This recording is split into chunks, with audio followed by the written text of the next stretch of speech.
What's up everybody, Arrg the Pirate here, and today I'm going to talk about how to become a beast as a safe lane ADC.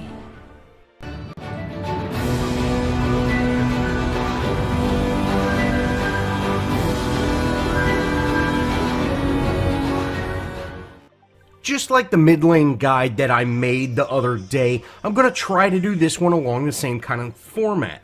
Except, of course this is a carry hero, and their damage comes from their basic attacks, not their abilities. Which is not the only difference between the two, but it is the most significant. Now, just like the caster, the ADC is very weak, and they really need to be protected.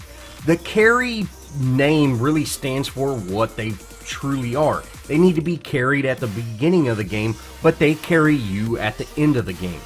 ADC, which is what they're commonly referred to, stands for attack damage carry. And that's basically their attack damage, their basic attack is the damage. And that's really how you can tell if a hero's a carry or not. If they have very, very high basic attack, they're typically a carry. Alright, let's talk about how leveling up affects your kit. First, let's just go over how your levels work. Now, at level 1, you hit for 47 damage on jungle minions. At level 2, you hit for 51, which is a 4-point increase, and it's pretty steady throughout. At level 3, you hit for 55, and you can see it's another 4 points. And then at level 4, you hit for 58, which is just 3 points. But again, at level 5, you're going back to that 4 points, so it's kind of balancing out or averaging about 4 points a level. Next, let's look at the agility. So without leveling any points in agility, I hit for 73 damage at level 8.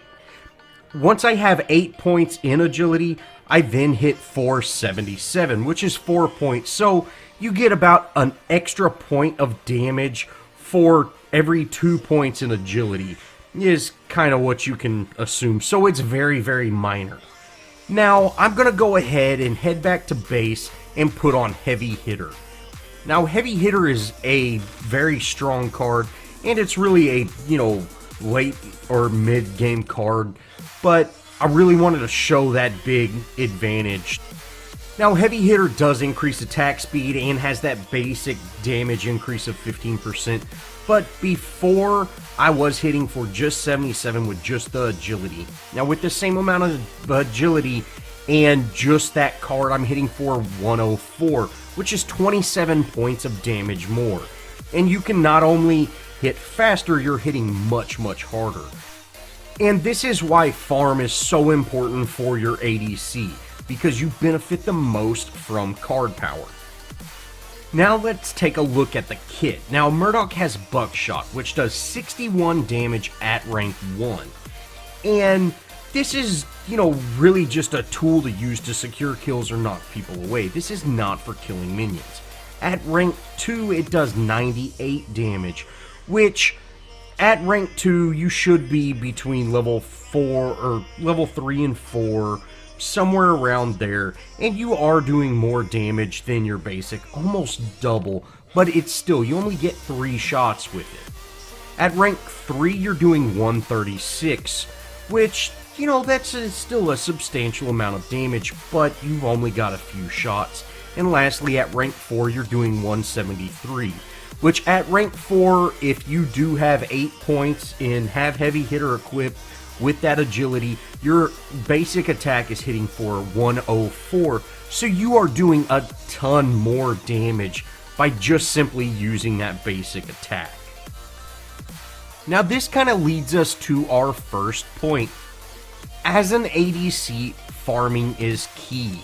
And starting out with a good farm is the most critical thing, because the longer it takes you to come online, the longer your team is going to suffer without having your crazy damage. So farming last hits is key. Now in this example, you see I never shoot a single attack until I actually hit that last, damage. I want to secure last hits. Now, It's a little bit tougher when you have a support that's hitting your minions because, they might steal them or you can't really predict how they're going to go. Now, you can play more aggressive where you're constantly shooting, but when you do that, you need to make sure you're securing last hits. Now, if you see here, I've got 5 last hits with 6 minion deaths. So I have actually lost out on a single minion kill, and then I missed that last one too. So right now I'm 6 for 8, which, that's substantial. I've lost 2 farm points in the course of, just these first few minions. While it's not the end of the world, being able to farm well and correctly is key. Like I said, and like we saw in the example, levels don't really do a whole lot for, boosting damage with an ADC. It's all about the card. So farming that gold is just absolutely important. Now again, I'm going for this tower, but I also want to keep my eye on these minions. And I want to farm the minions over hitting the tower. At this current level, my damage is so small on the tower that it's better for me to actually go for those last hits and get those few little hits that I can. That way I can continue my farm, and when I finally do go back to base, I might be able to put on a substantial boost to damage. Now this kind of leads me to an example of a bad way to farm as an ADC. Now I am in a bot match, so you don't need to worry about me just absolutely playing terrible because I want examples. I don't really ever want to do that. If I'm going to play a game, I want to play serious. But the first thing is running all the way up to the tower. Don't do that. That's silly and it's not needed, especially as the ADC. Taking early game damage is kind of pointless. I just really wanted to get this crunch out of the way so I could show you the farming. But the first thing is, don't use mana while farming. As you can see in this example, I'm using my Rain of Arrows just to clear these minion waves, which, for one thing, Rain of Arrows really, the key way to use it is it stacks your passive ability. So, without having your passive ability unlocked, it's not really going to do a whole lot other than that very, very minor damage. And that minor damage is not worth it. As you can see here, this crunch was going in on Faye, which I wasn't concerned about, but now, we're going to push into this tower, and again, I'm going to use a Rain of Arrows to get a little bit of damage onto this crunch. Now, he is fairly low, but if I were to have my piercing shot with some full ammo or things like that, we could have secured that kill. But instead, I'm spamming mana just to push this lane a little bit faster. And now that I'm completely out of mana, all I can hope to do is basic attack. And so I cannot utilize my kit to actually secure kills anymore because all I have is basic attacks. The next kind of key point with an ADC is play safe. Don't take tower damage, don't tower dive, really just play safe. You don't want to take any damage at all. If someone pings, hey, be careful in your lane, back up. If you don't see all the heroes, if you see a missing mid lane hero, back up. It's okay to run away as the ADC. Just remember to keep your farm up. That's why last hits are so important. That way, when you do back up, like I do right here, enemies missing mid lane, it's time for me to back. Since I've been farming so well, I don't have to worry about missing 1 or 2 hits because I've got, 80-90% of them so far. So the key thing is play safe. If enemies are missing, back up. And don't die for towers, don't die for kills, just remain safe because as the ADC, your job is to do damage, get farm, and carry the team. So allow your team to carry you in the beginning so you can carry them late game. Now the next point I want to make is don't challenge heroes. Now, this is kind of tough to do. As the ADC, you think you do a lot more damage than you really do. The ADCs don't really come online until they have quite a few power cards. As you can see here, I've got Cull the Weak, Speeder, and Guard Piercer, which is a solid build for some heroes, but for that ADC carry position, I am not very strong at the moment.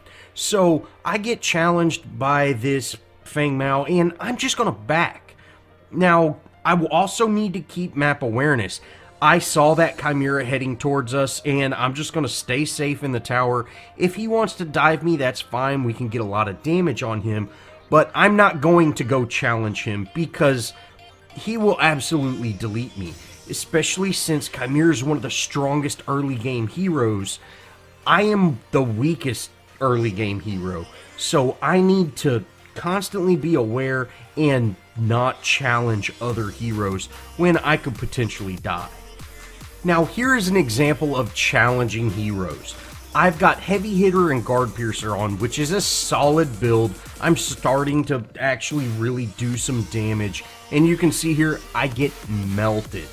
And it just took a few hits to take me out, and I did almost 0 damage to the enemy.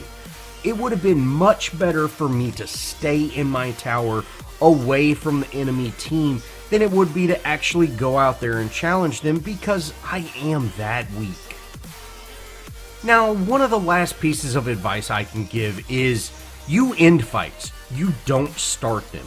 As you see here, I was the last person to show up, and I was able to secure a kill while do a substantial amount of damage. I'm even able to chase this Seraph a little bit. I end up getting this snipe on her, and this is really key for the ADC. I am very, very weak, so there is no reason for me to pick a fight if I don't have backup. It's much better for one of my tankier heroes to pick a fight, and then I'll come in there and clean up the mess that he's made. It's never a good idea to have your team rush to your assistance when you're going to die in just a split second. It's much better to go to the aid of, your tank or one of your very tough heroes to kill, and that way you can actually secure kills. This brings me to my last point. Once you down an inhib or a tower or something along those lines, leave. Get out. You are very weak, you're kind of out of position at that point, you need to turn around and run. And if you see there, after we down that inhib, almost immediately after 2 of their heroes spawned in. Now, I might be able to take out those heroes, I am getting fairly fed, but at the same time, they might be able to take me out. And that's really not a risk worth trying. We got an inhib, there's no reason for me to be in that situation, so let's just turn around and leave. And that's really going to wrap it up, guys. I really hope this guide helped, and if I was unclear, or if you'd like me to, kind of include something or kind of do a continuation, let me know. I do have a rotations and positioning guide for the ADC, and it is just like that last one for the casters. It's a little out of date, or it's pre-42, but all the, requirements and everything I say is still very, very viable. So you should definitely check that out if you'd like to learn more about rotations and positioning. And I can always, make an updated version if that's something that you are interested in. Well, thanks for watching, guys. If you enjoyed, show me some love. Leave me a comment, think about subscribing, and as always, I'll see y'all in the next video.